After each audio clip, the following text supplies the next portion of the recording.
Yeah, I absolutely remember the first time I cracked the mic. The first time I cracked the mic was Charleston, South Carolina, at Z93 Jams. The first time I cracked the mic by myself, because the reason I even got on radio is because I used to always come in studio because I used to do promotions and I was an intern. Then I got hired in the promotions department, and I would just be hanging around the radio station, and my guy Willie Will would bring me on the air with him. And so my man Ron White, who was the music director at the time, he said, "Yo, you ever thought about being on the radio?" And so they put me on the radio, voice tracking. Y'all kids don't do that no more, but voice tracking used to be a thing where you would record your voice and it would usually play in the overnights. But for me, they started me Sunday mornings, 10 a.m.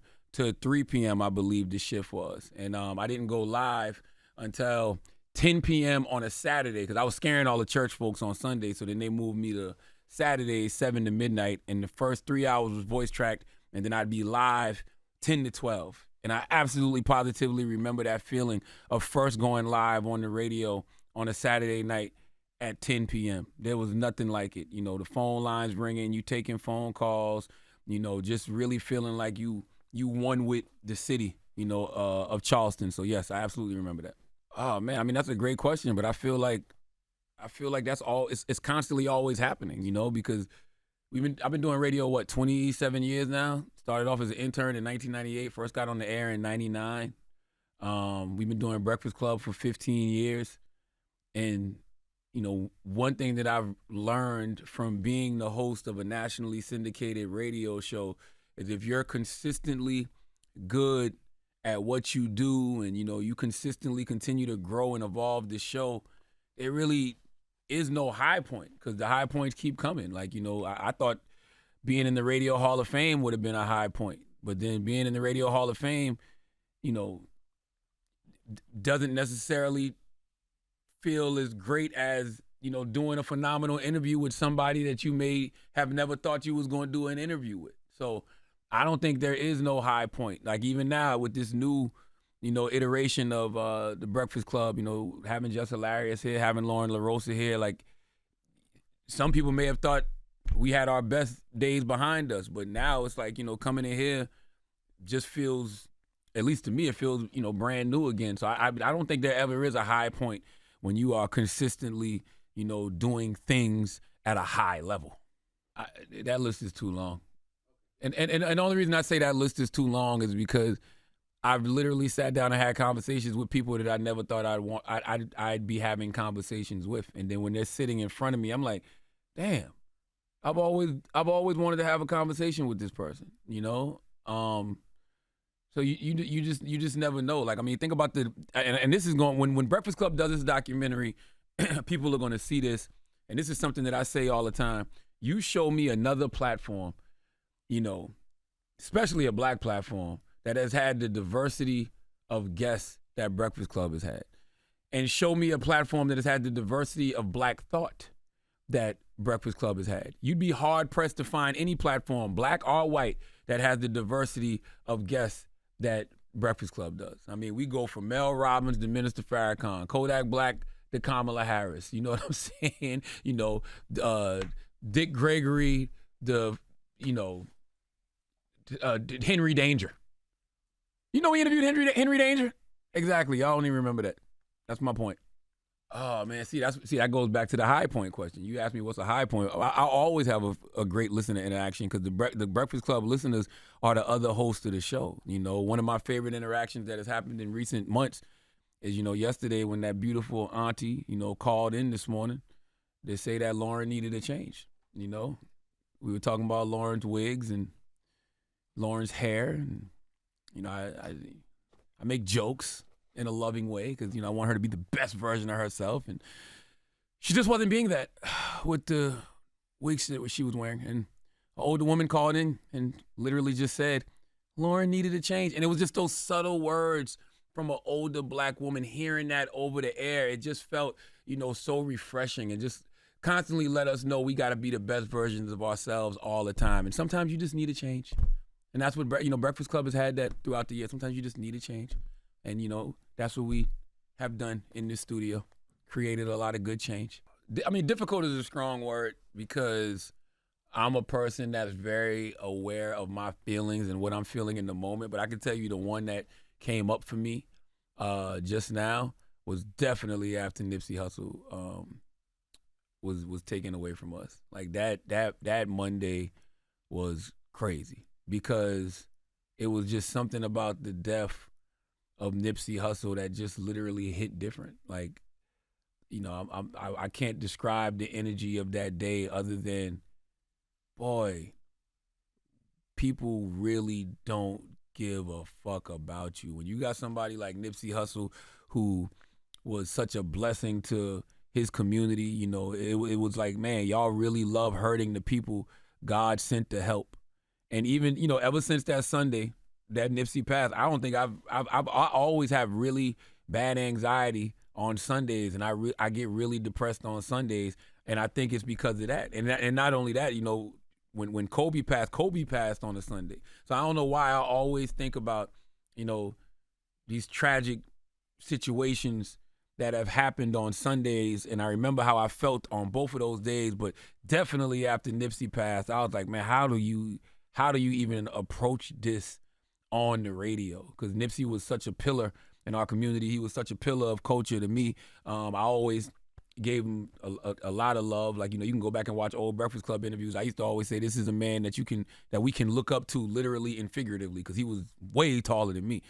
So yeah, it was definitely the day after Nipsey died. That was a difficult one. Just all of the issues that go on behind the scenes, like, things that they wouldn't even be privy to if we probably didn't tell them. But I feel like, Breakfast Club in particular, we've had a lot of success, but I feel like, sometimes we just lack in a lot of departments. But a lot of that has to do with the fact for so long we didn't even have those departments. Like, we were the little engine that could, here at iHeart. And, it's not like they saw this show and said to themselves, okay, this show is going to become what it's become. You had people like, Cadillac Jack and G-Spin who put the show together, and consultants like Dennis Clark, who was with us from the beginning. They said it. I remember sitting down with Dennis Clark, and Dennis straight up was like, yo, this show has the potential, to be as big as Elvis Duran. He said that in 2010, and that was such a compliment, to hear that back then. And he was right. Like, we've become one of those staples, not just for iHeart, but just for, the community of radio, period. I mean, we're in the Radio Hall of Fame now. So, even with that success, they just don't see the challenges that may happen behind the scenes, there's the no marketing, no promotion for a show like ours, the shoestring budgets for things like producers and board ops and stuff like that. And, you see other shows that are nationally syndicated. I just feel like they got a lot of things that are better behind the scenes and a lot more resources. Come on, man. Donkey of the Day. What kind of question is that? Donkey of the Day, 4 after the hour, 8 a.m. every day, Monday through Friday. I mean, I don't even know how many Donkey of the Days I've given. I might even do a Donkey of the Day book where I just take all like these great Donkey of the Days and, put them in a book. But yeah, Donkey of the Day. Donkey of the Day allows me to be able to get my shit off. Whatever I'm feeling, whoever I'm not feeling, gives me an opportunity to really teach and really be able to look at some of these moments that happen in coaching and use them as teachable moments. So Donkey of the Day, easily. And, it's so many people who've, they do their own versions of Donkey of the Day all throughout the country. But y'all know who the originator is.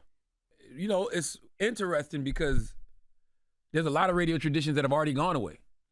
And when you look at the last, 15 years of radio, and you wonder why radio has taken a back seat sometimes to a lot of things, it's because we allowed the best parts of radio to be co-opted by other entities and amplified. So I'm going to give you an example. The PPM meters come out.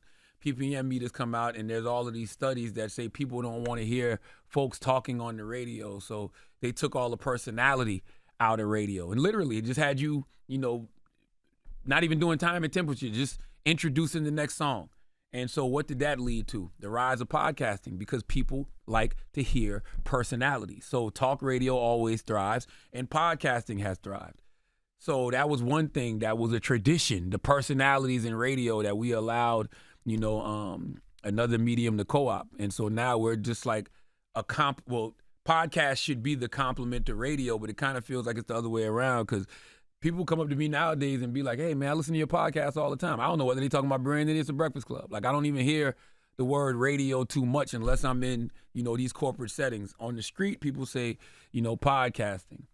The other thing I hope doesn't ever go away in that vein is if you let AI become the future of what you use as broadcasters. Like, you can't get rid of us live bodies. When it comes to that empathy and that human experience that only a personality can give you, you're gonna always need like real flesh and blood people. Like, AI is never gonna be able to replace that. And my other thing that I hope never goes away is just that listener interaction, man.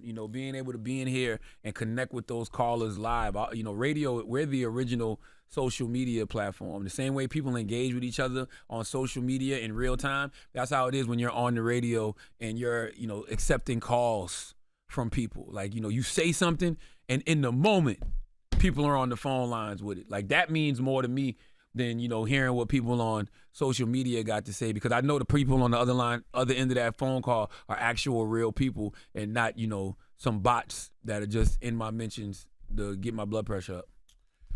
That is a fantastic question. I mean, iHeartRadio is by far the best company I've ever worked for, period. In any field, that goes for television, that goes for radio. Paramount, Viacom would be a close second, but it's really not just because it's not because of the company, it's because of the people. The Bob Pittmans, the Richard Bresslers, the Thea Mitchums, the Connell Burns, Will Pearson, like, people like that. Even when I first got here and Cadillac Jack and G-Spin was here, these are people who allow us to be, they allow personalities to still be personalities, and they embrace me in every aspect. And when you have a team of people that embraces you in that way, and you look around the company and you look at the history of the company and you see the people that have been here, the Bobby Bones and the Elvis Durans and the big boys and the Rush Limbaughs, like, when you see that this company empowered Elvis Duran, this company empowered Ryan Seacrest, this company empowered all of those people like that. All of us are totally different, but they allow us, to be who we are. And, when you allow your talent to be who they are, you'll have tremendous success. And I think that's what I love the most about, iHeart. Not only do they embrace me for who I am, they've allowed me to grow and evolve in this company, not just as a talent, but as an executive and, a business partner with the Black Effect. And yeah, that's what I like the most, that they just allow me to be.